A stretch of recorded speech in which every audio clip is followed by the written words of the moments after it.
Okay, and we are live. This is Shadows Lair Live, Season 2, Episode 15 with Wayne Gillespie. Welcome to the show, and how are you today? Thank you, Shadow. Yeah, no, I'm very good. It's late here at 9:30 at night. I guess it's about 7:30 where you are. In the So morning, yeah, yes. I'm good. Yeah, thanks for having me. It's great to be on your show. Nice. I'm interested in origin stories. So take me back to when you got the calling to be in music. Oh wow, we're going a long way back there. I came from a musical family. Really, my father was a jazz piano player. Hmm. Semi pro. We had music and musicians around the house all the time. Um, and for me, I was obsessed with songwriting. When I was a kid, I was the nerd who looked at the names and brackets underneath the songs on those 45s to see who'd written them. And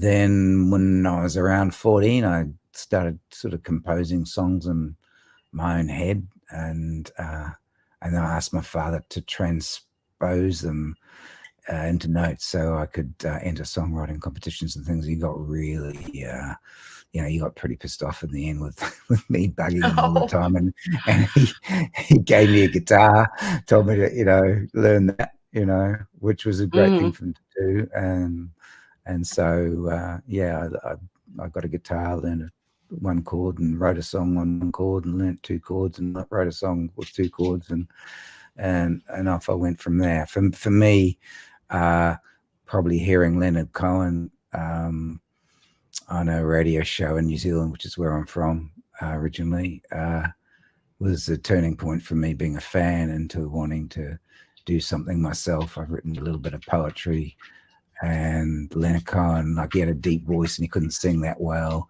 His guitar, and he wasn't, Eric Clapton or anything.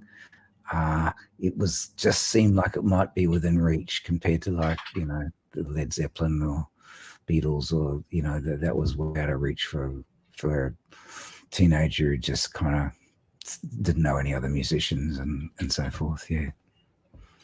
That's really cool. So Leonard Cohen is a big influence on you as well as your dad. No, my father didn't like any go much.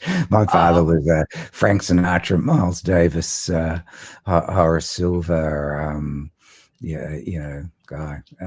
So no, Leonard Cohen was not his thing, nor was Bob Dylan for that matter, or any of those people. But he liked the Beatles, um, but um, but he did encourage me in songwriting, yeah, which was kind of helpful, yeah.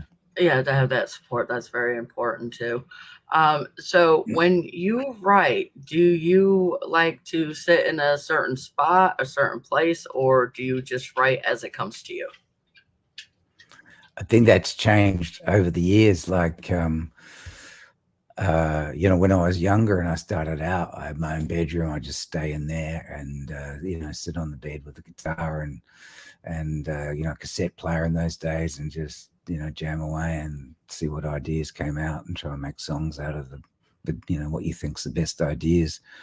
Uh, and then Well, I actually don't know that my process has changed that much. It's usually being alone in a room somewhere, sitting on a chair or a bed.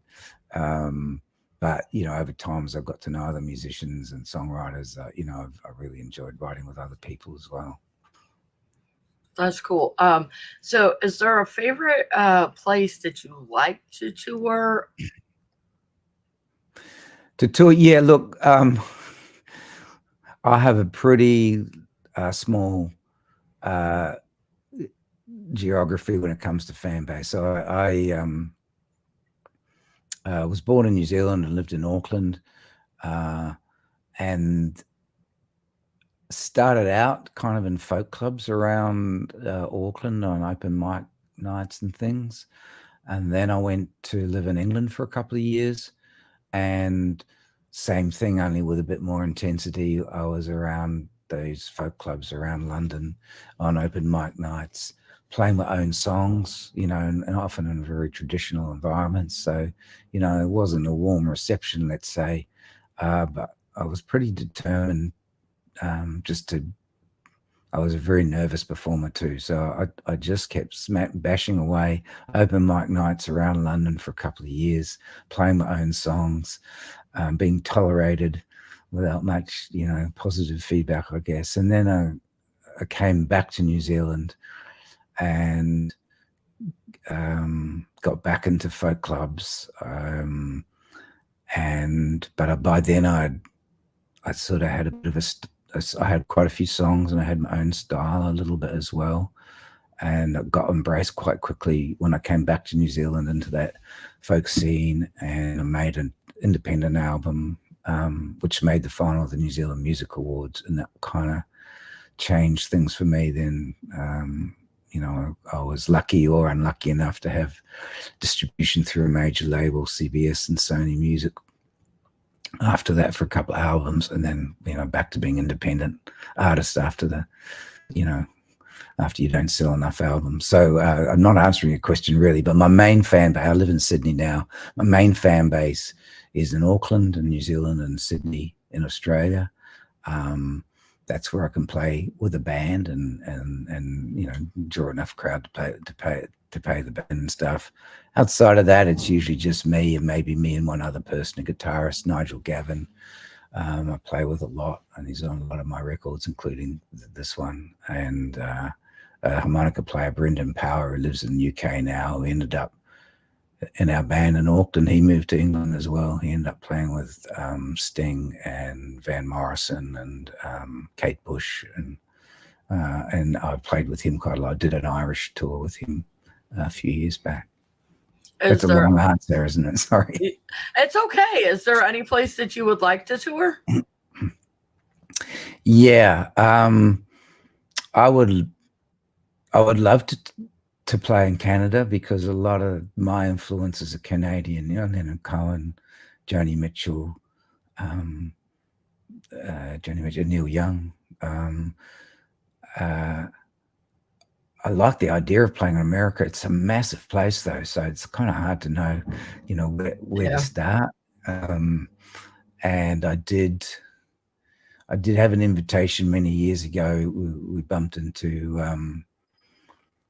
a band who are American, who are playing in Sydney, and the bass player there saw us play and invited us to their show and invited me to go and do some dates with him in America. But yeah, that never quite happened. So yeah, America, Canada be fantastic.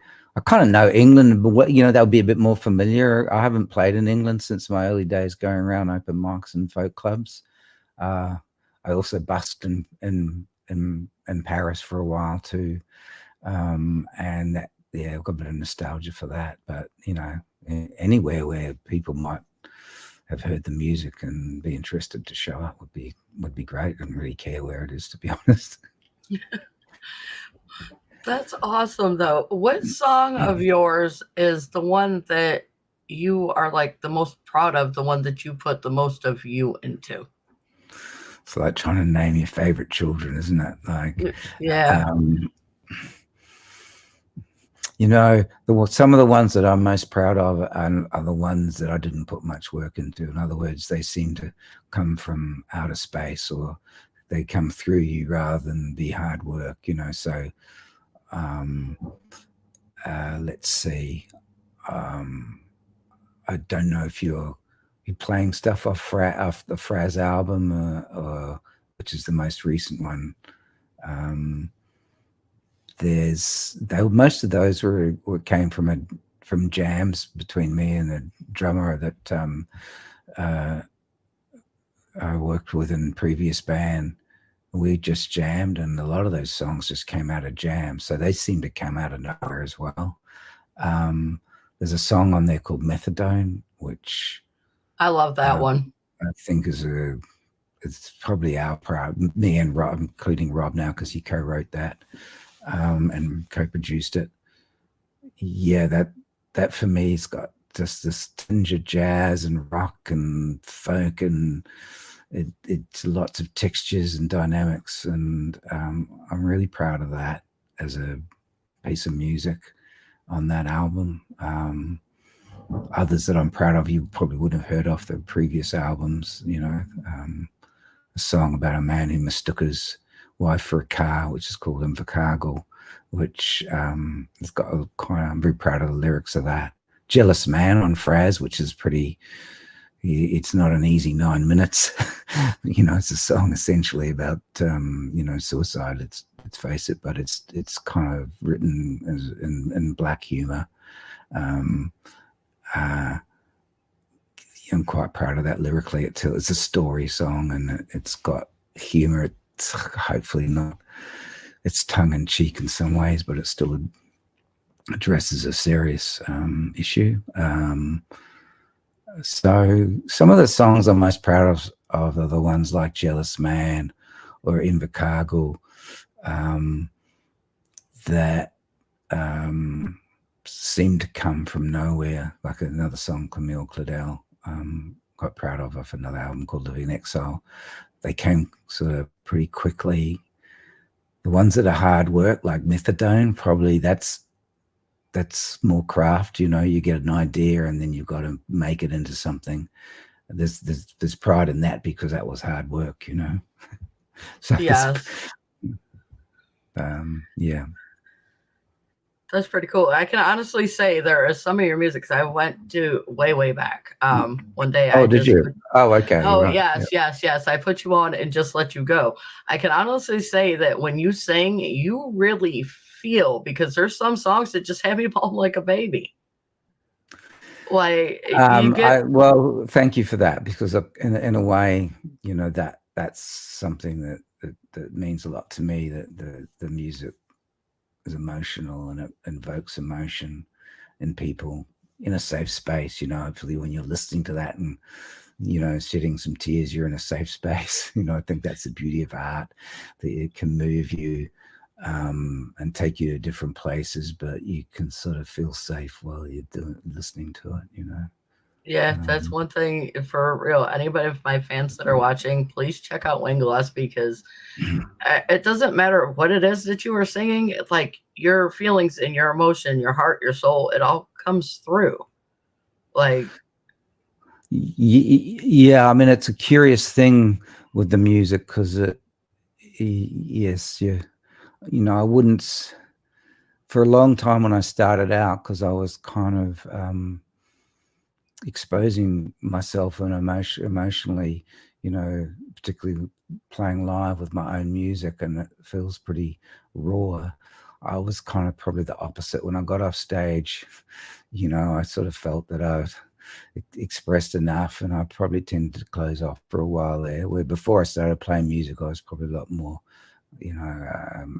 open emotionally. And then once you start putting your heart and soul into your music, and it's in a public arena, you kind of then sort of perhaps go into your shell when you're off stage and not performing a little more. But for me, music that moves you has always been music that I loved, and for me to hear that other people are moved by it is the biggest compliment that I can get.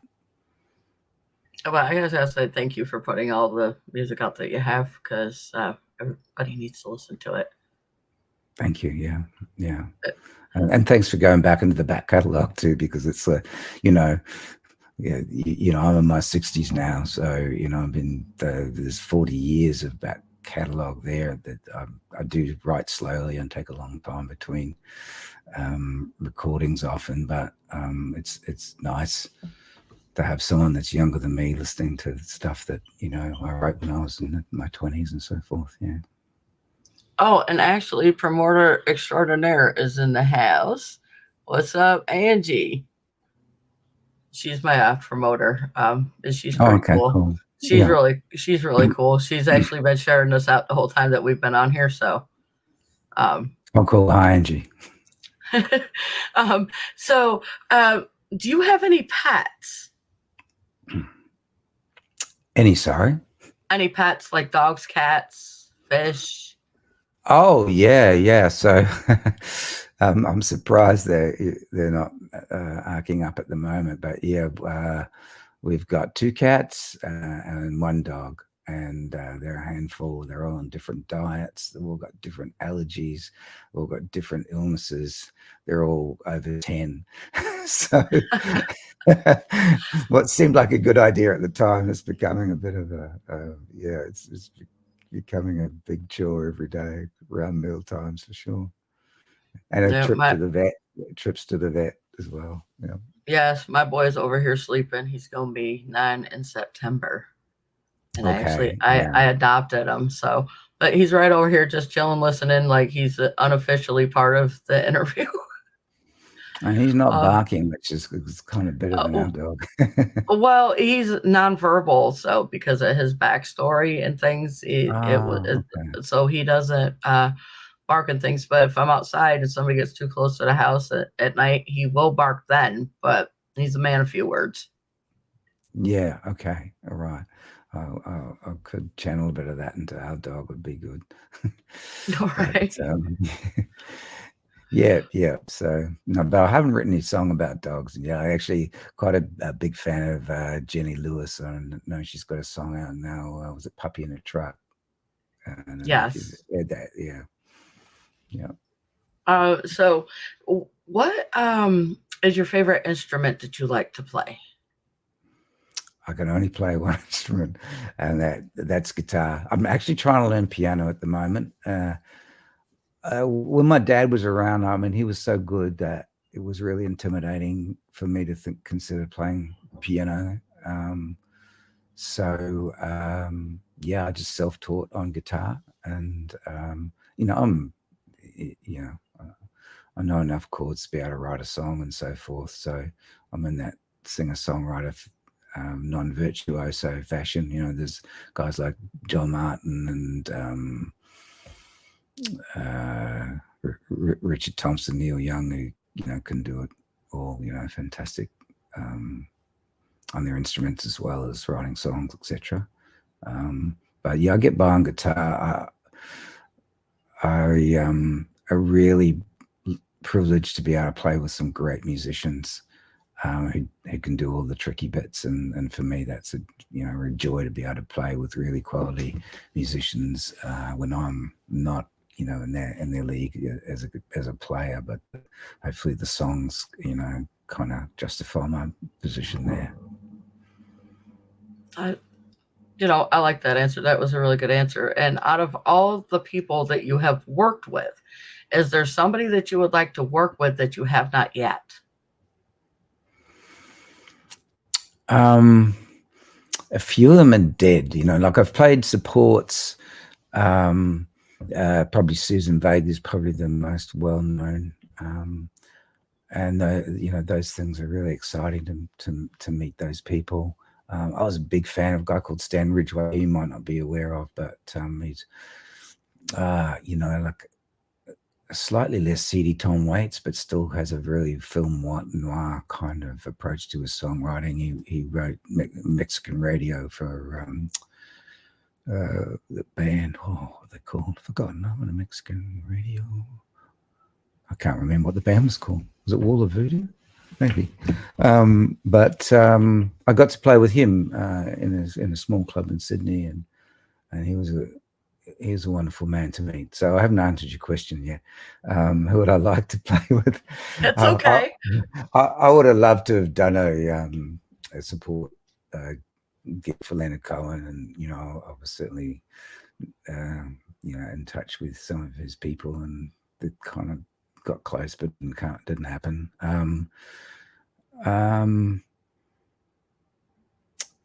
Yeah.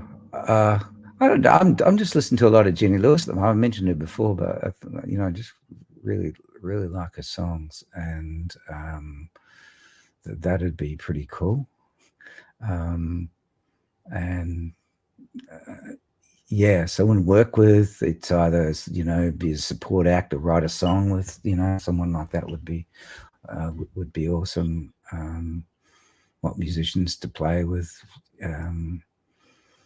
Yeah, I've played with some lovely musicians: Brendan Power, Nigel Gavin, Denny Stanway, Rick Robertson, Tony Wayne, Rob Grosser. Gobi Cat, who lives in Canada. So a lot of the band that are on this record are scattered all over the globe now. Yeah. That's amazing to have everybody come from, different parts of the world and stuff and come together back to, do Well, things together they again. were in Sydney originally, but it took us so long to finish the record. By the time it came out, they dispersed. One's in Norfolk Island, the sax player. He'll probably note from Methadone's lovely work on that. Rick Robertson lives in Norfolk Island. Gobi Cat, the bass player, lives in Vancouver now. Brendan Power, who's on harmonica on Slow Down, that track, lives in Canterbury in England. Rob and I live in Sydney still. Nigel Gavin, who was from New York, lives in Auckland now, and he used to play with Robert Fripp from King Crimson as well at one point. He's an incredibly talented guitar player.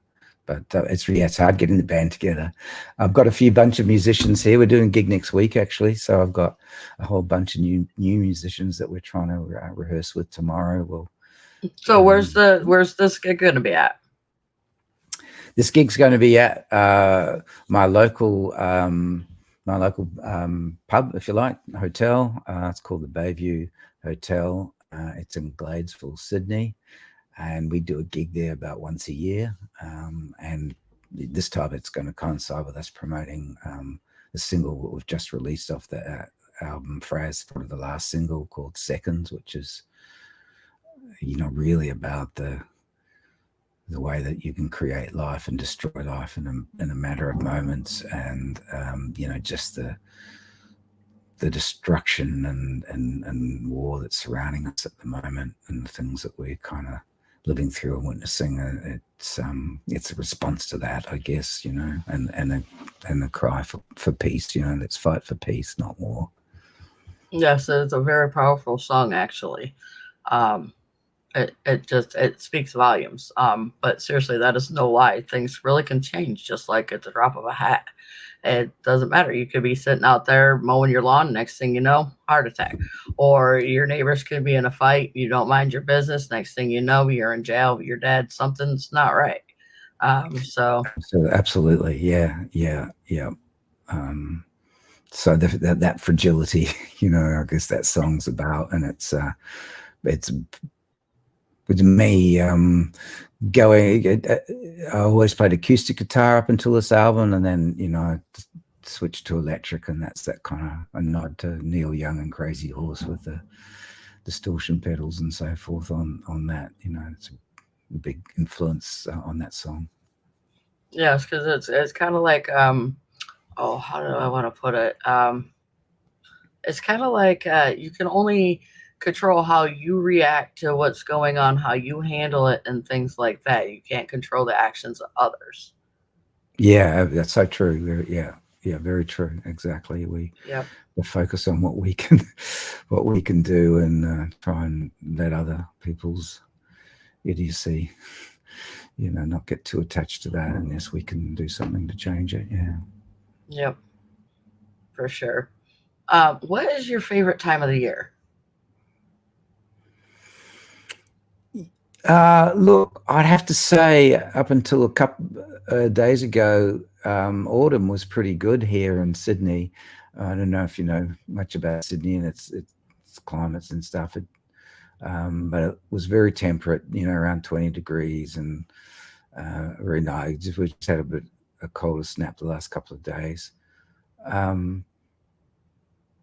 It's probably those change of seasons here, autumn and spring, because the heat here in summer can be pretty intense, and winter. Well, I don't know whereabouts you are. Are you in a cold place? I'm in South Carolina. It's actually warm here right now. I'm originally from New York State, but I can tell you the weather from New York to South Carolina, it is a big difference.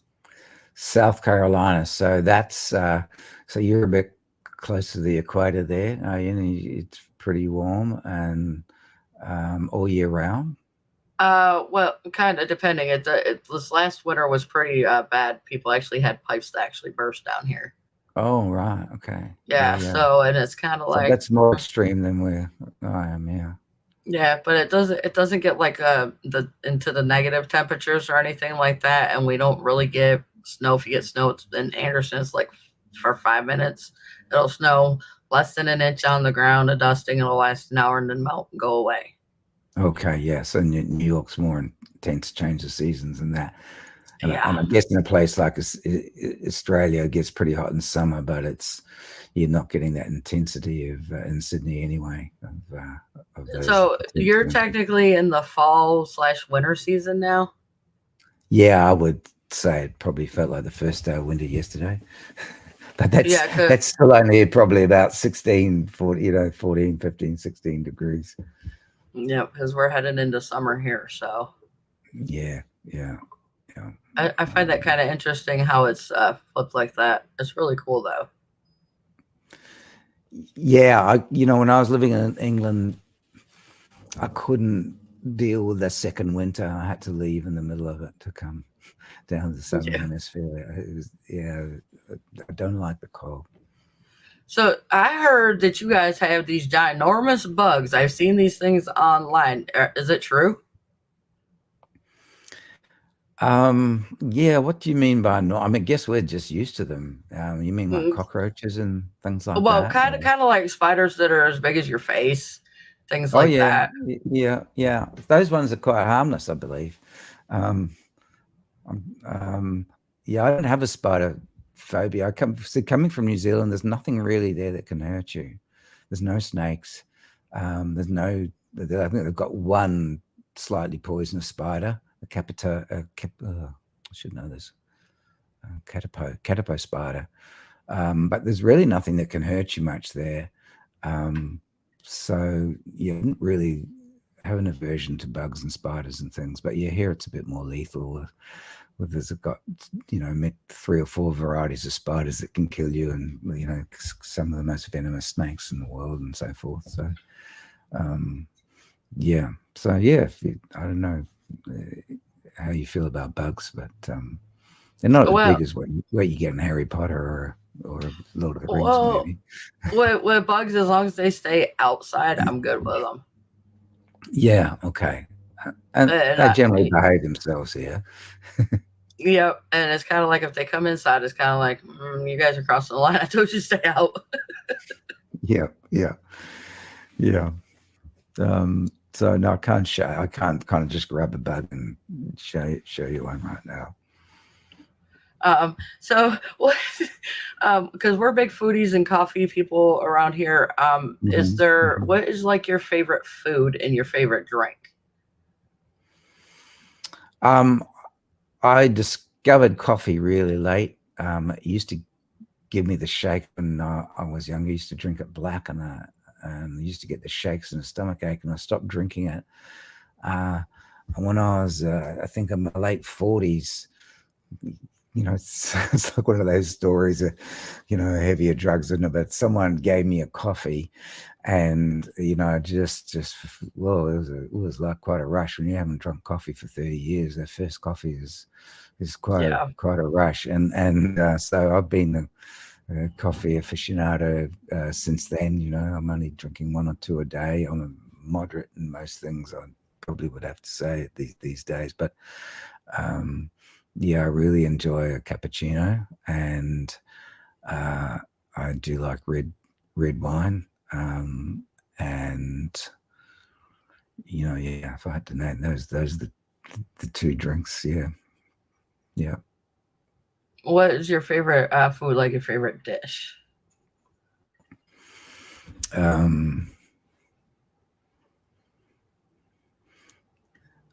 Where That was a loaded question, right? I don't know if I should say this or not, but perhaps it's our family and my mother particularly loved offal. So she was big on lamb's fry, kidneys, brains, and tripe. And those things are like, they're hard to find now. My partner hates them. And so tripe for me is a delicacy. I'll order that anytime I see it on a menu. I'll order brains as well. So those are delicacies that I don't get very often. In general, I just love spicy, exotic food, in general. I love hot food, if I'm going to an Indian restaurant or something, I order hot, people are looking at me like, you won't be able to handle this, but, generally, I like hot, spicy, like spicy food, whether it's Thai or Indian or, Chinese, whatever. Yeah. That's cool. What was the last concert that you were a concert goer at as a fan? Yeah, look, I just love going to watch music, and I'm just trying to think of the last one that I went to. I'm going to the Dirty Three next week, who are part of Nick Cave's backing band, Warren Ellis and so forth. That'll be the first time I've seen them. Nick Cave, I saw last year at the Opera House. Don't know if he was the last one I saw, but he was unbelievable live, and that's coming from someone who never really got into music much. I was more into Lou Reed and Leonard Cohen, and I sort of saw Nick Cave more as like me, being influenced by those people. So I sort of kind of went more to the source than Nick Cave. I just saw as another person who had been influenced by those people, but to see him live with Warren Ellis as well was quite a spiritual, a bit like seeing Leonard Cohen, actually. The warmth and spiritual aspect of it, and the amount of himself that he gave to the audience and to the music was astounding. That was something that really stands out, and I could probably name some other concerts I've seen more recently, but that has stood out for me in the last year. Not being a huge fan and sort of becoming a huge fan by virtue of seeing him live. Sometimes a live performance does something different. There's something that's there that's not on a recording. Yeah, that's right. You just see different angles of the music, or and that was certainly the case with that. I saw Lucinda Williams quite recently as well, and quite a few. She had Mavis Staples, I think, as support. So I try and go to something pretty regularly. That's phenomenal. Well, that's like on Friday, where everybody here at my house is going to go see Miss Jennifer Alvarado. She's actually going to be performing here in Anderson, doing a live show at the Vine and Barrel. And okay, everybody in Anderson, pay attention, show up, show out. Vine and Barrel, 3737 North Highway 81 in Anderson, South Carolina, 29621. And I can tell you, after the interview and that song that she performed live, I'm going to say there's no way that we are not going to go show support and love for this lady, because she is phenomenal and she is just amazing. So if you guys can, show up and show out, please, and thank you. But yes, I try to get to everybody. Yeah, fantastic. Yeah. Yep, if I can get out and somebody I know is coming close and stuff like that, I try to get out there as much as I can.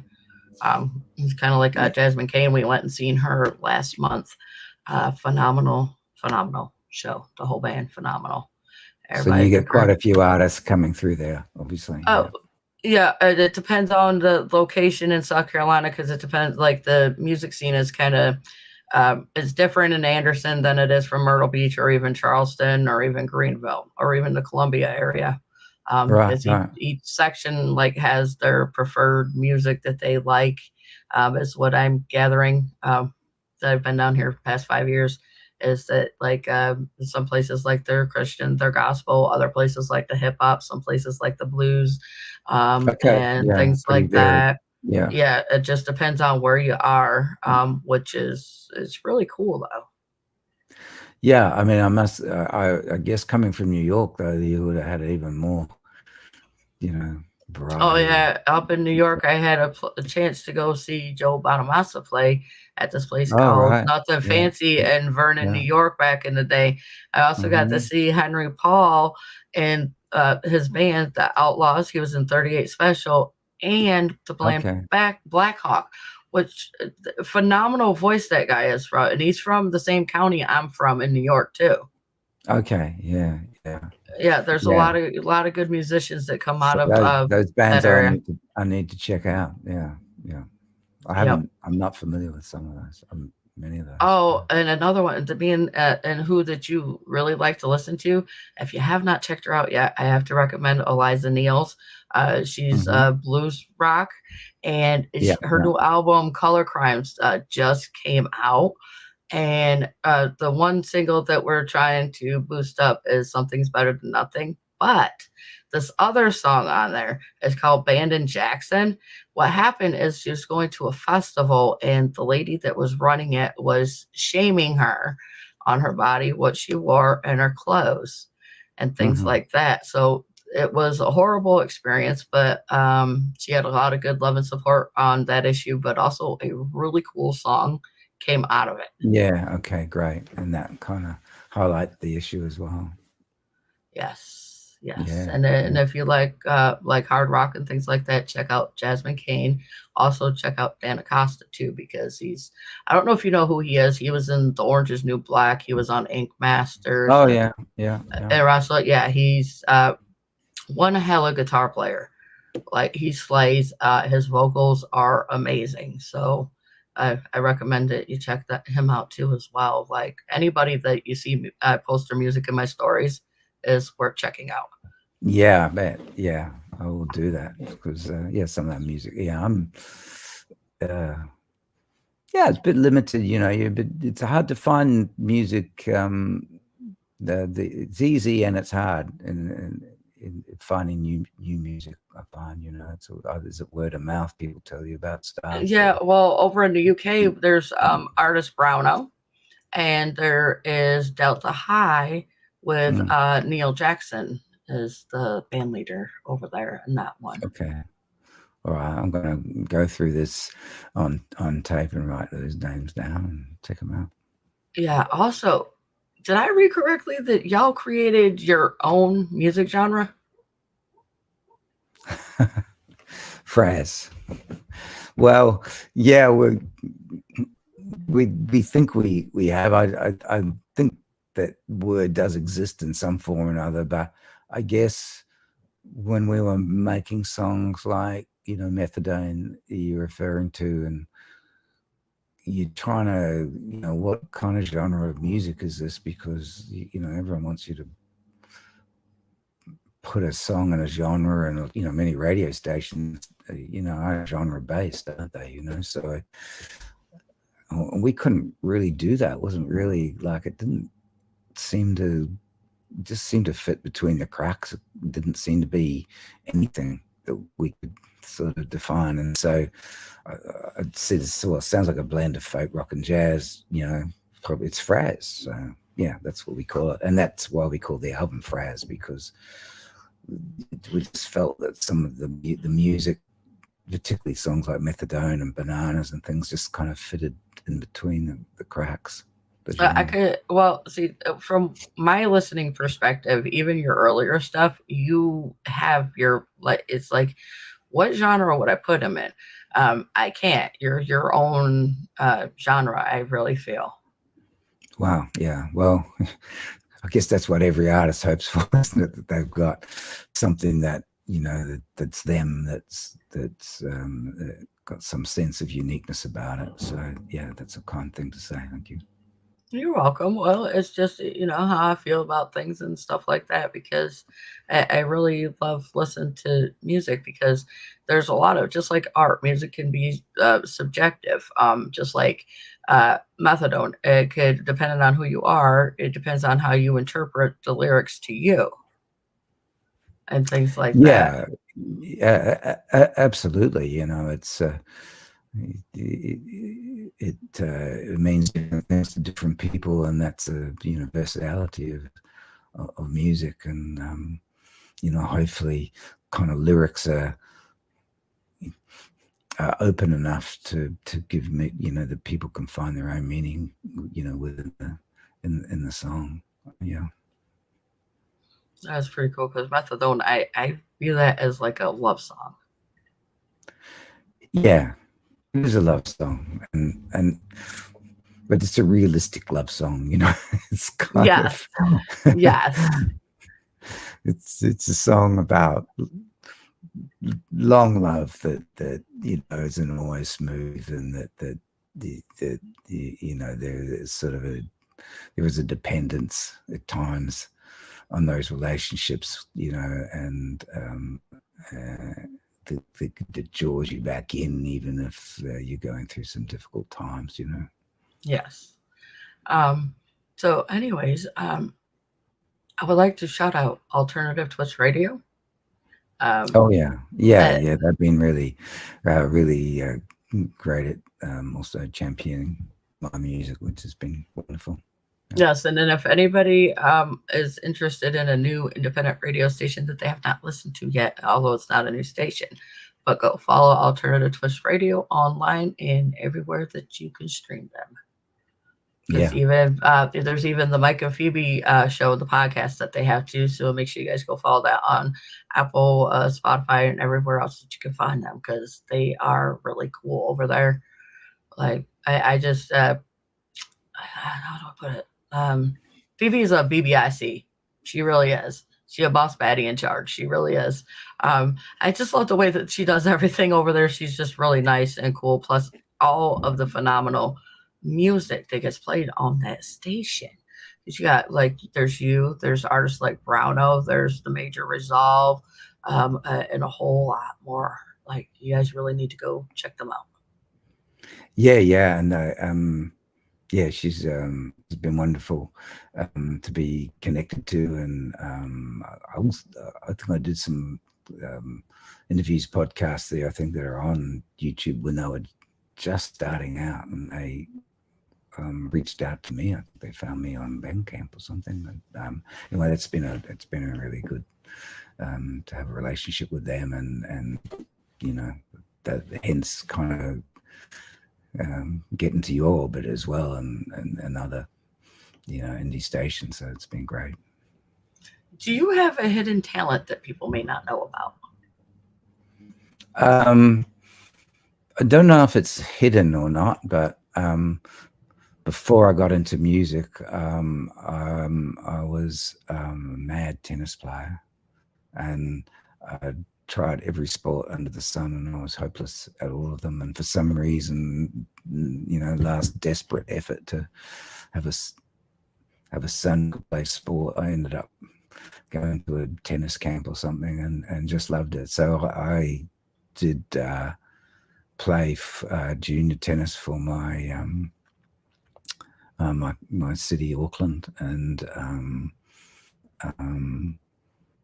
at one point I was kind of considering a tennis scholarship to the States, and then my dad got me the guitar, and that was put down a tennis racket. That was a big transition.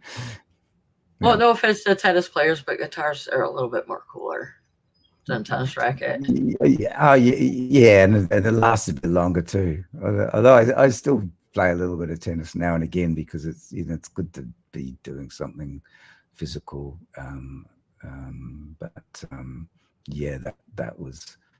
I'm really a two-trick pony. It's kind of music and tennis, and I love watching it as well. So there you go. That's not awesome. not very cool. That's my other talent, if you like. That's pretty awesome. Hey, you're keeping active. You're still writing. Is there a project that you're currently working on that you can tell us about?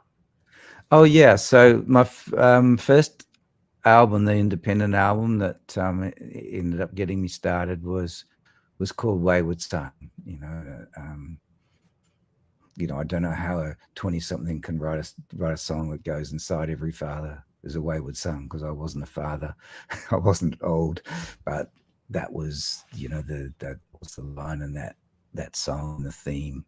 Perhaps I felt old at that time, might have been on the other 26 rather than 24 or something. I don't know.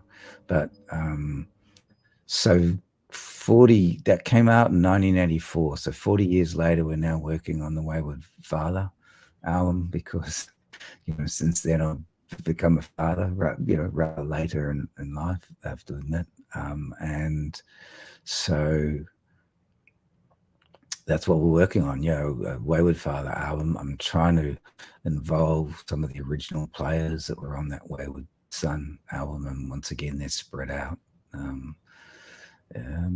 But we're just starting recording some basic tracks here in Sydney for that. So that's the next project. That'll be back to kind of being a more acoustic, rootsy type of thing rather than that kind of mesh of jazz rock folk that Fraz is, but it'd be more of a solo record. But thanks for asking. That's the next project, Wayward Father, following. That's exciting. After Wayward Son. I can't wait for that to come out. And speaking of dads, happy Father's Day to everybody who is a father, all the dads out there, and all the dads that did not have to be, and all the moms that fill both roles, and all the dads that fill both roles. Yeah. So shout out to my husband, who was one of those who was a dad and didn't have to be, and thank you, because I don't know how we would have done it without you. Yeah. What can I say? Yeah, probably the hardest. It's harder than writing a song, being a parent. That's for sure. It really is. But however, there could be a lot of good music that could come out of that. Oh yeah, and I think that's the idea of Wayward Father is that there's aspects of there's songs about all the members of the family, including my son and daughter and so forth. So it's a more mature look at the other side of the coin in that way. Yeah. So and songs that they give you and so forth. Yeah. Yes. And happy birthday to Baby Bear, who turned 21 on Sunday. That's my girl. 21. Okay. 21. I've got a son, 21. So there you go. My son's going to be 25 in August. Right. Okay. We're about the same. We're in the same territory there. Yeah.